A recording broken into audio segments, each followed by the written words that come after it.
We are on day 2 of the best week of our lives here on Ways.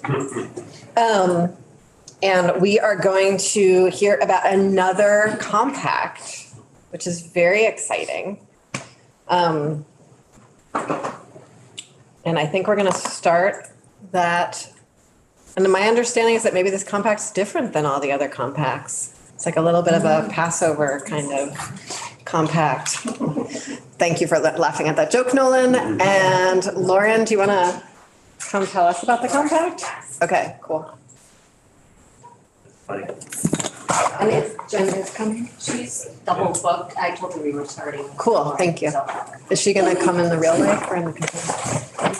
Okay, we'll figure it all out. Great. Hey. Good morning. Lauren Hibbert, Deputy Secretary of State for the Record. So nice to be with you this morning. Thank you for the opportunity to talk about the Psychology Compact.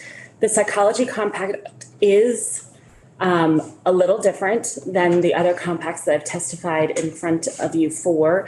It really authorizes telehealth for psychologists.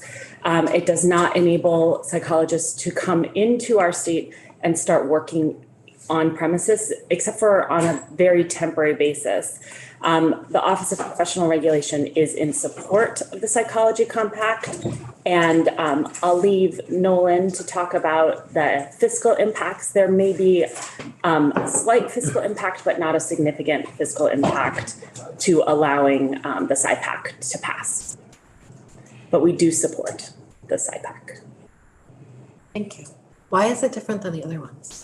The A rumor I've heard around the building that I'm now spreading wildly. It is because it's constricted to telehealth and limited time practicing in our state versus the other compacts are not limited to telehealth. They're limited. They are inclusive of full practice in our state. And the other compacts don't have a time limit. They're not time limited. They are resident of our state or not, which is a different model. It's the way the compact administration drafted the legislation and then the resulting rules. Yeah. I have 2 totally unrelated questions. Okay. Is the limited time to practice like a mechanism to help people come to the state and work while they get licensed? Or in an emergency situation, or for in this profession particularly, there could be, court evaluations, limited instances for why someone would come in just for this specific reason to provide a psychological examination. And I had another question that now escapes me because I was focused on the answer. That's okay. Whenever it comes, I'm happy to answer it. Any other questions from you? Oh, I know what it was. Oh, great. I'm so sorry. So when we look at this bill, is it like the other ones where we're not able to amend any of the language? Yes, that is correct. And I should say that this compact is fairly wide used across the nation. I just was looking up the document that would tell me this answer. There's 36 states currently part of the compact, including New Hampshire and Maine, which we typically look for compacts to see what our sister states are doing. And here, our sister states are part of this compact. Okay. Any other questions? Okay, then would love to hear about the fiscal note. Great. From Lauren. Thanks so much, Lauren. Thank you.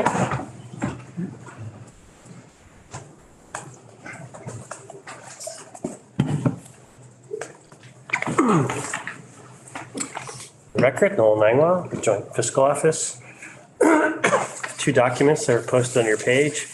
One is the fiscal note and the other is an updated memo that just sort of lays out all of the compacts together in one place. So you can see that.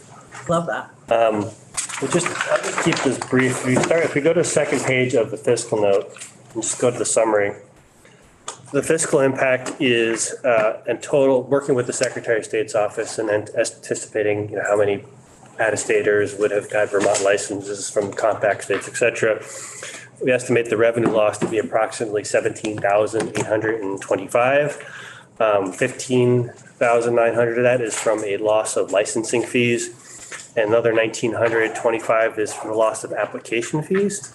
And as with the other ones, if more states join the SIPAC it could have an impact on our revenues if there are states that aren't currently in the compact that are paying full license and application fees. Another way that this compact is different than all other compacts. I was just doubling down on that. Really appreciate it. Is that unlike the other one where you assessed a $50 fee, you can't with this one. It's designed so that you cannot actually assess a fee. As a matter of fact, I spoke with the administrator of it, and she told me that they actually assess the state a fee. They'll assess the state board of psychological examiners annual fee. I think it's $10 per licensee who claim a member state as their home state. So I anticipated it would still be less than 1,000 people, but they actually assess us a fee. And then the last point, which is the one I added all of my fiscal notes, is just like, the impact on PR and thinking about the IT and the staff considerations. And just for anyone who's still finding their way to the website, Nolan's coming in on 2 totally different bills today. Mm-hmm. Okay, maybe. Get me all day. So we're on the second 2 pieces, the 482 and the compact bills. Lots of documents from me today. Can you take us through the compact bills memo? Like the actual bill? No, though, just the memo. Of the whole, the Big memo? big memo. Big memo, yes. Memo. Yeah. Which is actually smaller than the other memo. Yeah. It's different from all the other memos. All right, that joke's done. All right, so what I did with this memo, if you recall, the last one, I just sort of summarized all the different compacts. So we have H62, that's the counseling compact. There was H77, that's the physical therapist one. There's H86, audiologists and speech pathologists. Those 3, as you know, have already been passed. The House are over in the Senate now. And then we have this new one, which is the psychological interjurisdictional compact. You'll see that I have a chart that sort of lays out, the different, how many people, the estimated number of out-of-state applicants from each of those different compacts, the fee and what year that fee hits, so you get a sense.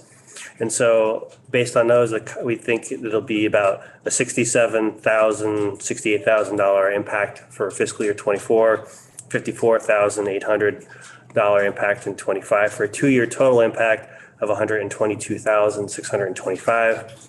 Based on the fees that you have instituted in the other 3, we estimate you'll offset about 26,800 of those. And then the rest of this just kind of was laying the foundation for the methodology for how you came up with the $50 for the other ones, where we looked at the PT compact, and some privilege fees were 0, some privilege fees were 150. On average, it was about 50. That's how we or you came to decide on 50 for now. And then I just made a little note about the IT changes again. So that is the quick walkthrough of the memo. You guys are pros at compacts by now, huh? Or is this the final compact of the year? Yes. It's the last one. There was another bill, but they didn't take it up. Okay. Actually, there was a few more bills, but they didn't take them up. Final compact of the year. I think so.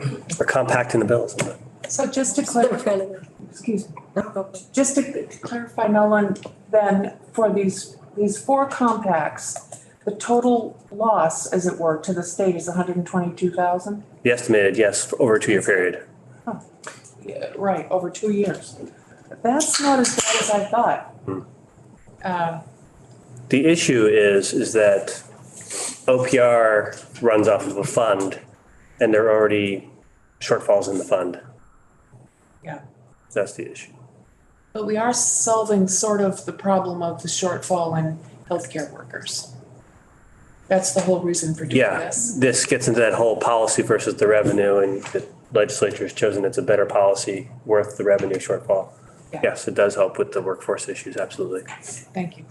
Representative Sims? Yeah, I was just gonna say that, it seems like this does have a modest fiscal impact, but the need to ensure Vermonters have access to psychologists And seems I to agree. greatly outweigh the de minimis impact. Thank you. We should have a bingo game. Yes, We're escheats, de minimis, all the things. We can have all of our special words. Yeah, We're gonna take a 10-minute break while Sorsha and I figure out a wide variety of different staffing things. So extra coffee break, We don't everyone. wanna move this? No, we're gonna take a 10-minute break while Sorsha and I, we have not had legislative council take us through it yet. There's a lot of people scattered around the building that need gathering. So we're gonna take a 10-minute break. I hope you haven't had all the coffee you needed today, because we're gonna Now would be the time to go get it. go get coffee.